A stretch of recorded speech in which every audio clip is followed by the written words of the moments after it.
ದಾವಣಗೆರೆ ಜಿಲ್ಲೆಯ ಹರಿಹರ ತಾಲೂಕು ಹರಿಹರ ನಗರದ ಬೈಪಾಸ್ನಲ್ಲಿರುವ ವೀರಶೈವ ಲಿಂಗಾಯತ ಪಂಚಮಸಾಲಿ ಜಗದ್ಗುರು ಪೀಠದಲ್ಲಿ ಇಂದು ಬೆಳಗ್ಗೆ ಸುದ್ದಿಗೋಷ್ಠಿ ಕರೆಯಲಾಗಿತ್ತು. ಮೊನ್ನೆ ತಾನೇ ಬಾಗಲಕೋಟೆಯ ಲೋಕಸಭೆಯ ಚುನಾವಣೆಯ ನಾಮಪತ್ರ ಸಲ್ಲಿಸುವ ಸಮಯದಲ್ಲಿ ಬಸವನಗೌಡ ಪಾಟೀಲ್ ಯತ್ನಾಳ್ ಶ್ರೀ ವಚನಾನಂದ ಸ್ವಾಮೀಜಿ ಬಗ್ಗೆ ಹಗುರವಾಗಿ ಅವಹೇಳನಕಾರಿಯಾಗಿ ಮಾತನಾಡಿರುವುದರಿಂದ ಪಂಚಮಸಾಲಿ ಸಮಾಜಕ್ಕೆ ನೋವುಂಟಾಗಿದೆ. ಮುಂದಿನ ದಿನಗಳಲ್ಲಿ ಹೀಗೆ ಮುಂದುವರೆದರೆ ಬಸವನಗೌಡ ಪಾಟೀಲ್ ಯತ್ನಾಳ್ ಮನೆ ಮುಂದೆ ಧರಣಿ ನಡೆಸುತ್ತೇವೆ ಅಂತ ಎಚ್ಚರಿಕೆ ನೀಡಿದರು.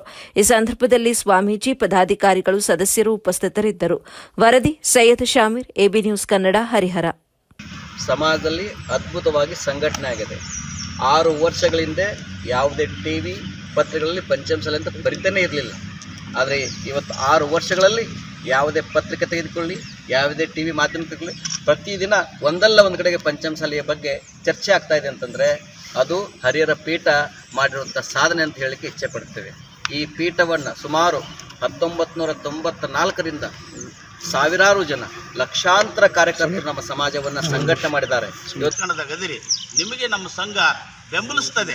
ಅದರ ಉಪೇದ್ಯಾಪನ ಮಾಡಿದರೆ ನಿಮ್ಮ ಮನೆ ಮುಂದೆ ಬಂದು ಸತ್ಯಾಗ್ರಹ ಮಾಡುವಂಥ ಒಂದು ವ್ಯವಸ್ಥೆಯನ್ನು ತಂದ್ಕೊಳ್ಬೇಡಿ. ಜನರು ನಿಮಗೆ ಚೀತು ಉಗುಳುತ್ತನ್ನು ಕೂಡ ಏನಪ್ಪ ಅಂದರೆ ಈ ರೀತಿ ಒಳಗೆ ಹೋಗಬೇಡಿ. ನೀವು ಸತ್ತಾಗ ಲಕ್ಷಾಂತರ ಜನ ಮಣ್ಣಿಗೆ ಬರುವಂಗೆ ವ್ಯವಸ್ಥಿತವಾದ ಬದುಕನ್ನು ಸಾಗಿಸಿ. ಕಳೆದಿದ್ದು ಬಹಳ ದಿನಗಳು, ಉಳಿದಿದ್ದು ಕಡಿಮೆ ದಿವಸ. ಈ ಉಳಿದ ದಿನಗಳಲ್ಲಿ ಎಲ್ಲರಿಗೂ ಅಚ್ಚುಮೆಚ್ಚಿನ ಬಸವನಗೌಡ ಪಾಟೀಲ್ ಯತ್ನಾಳಾಗಿ ಅಧಿಕಾರ ನಿಮಗೆ ಕೊಟ್ಟವ್ರು ಯಾರು?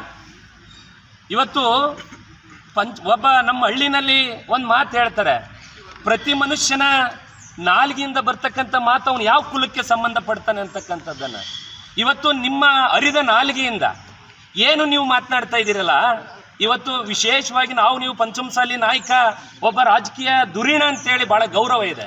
ಇವತ್ತು ಇರ್ತದೆ, ಮುಂದೂ ಇರ್ತದೆ. ಆದರೆ ನೀವು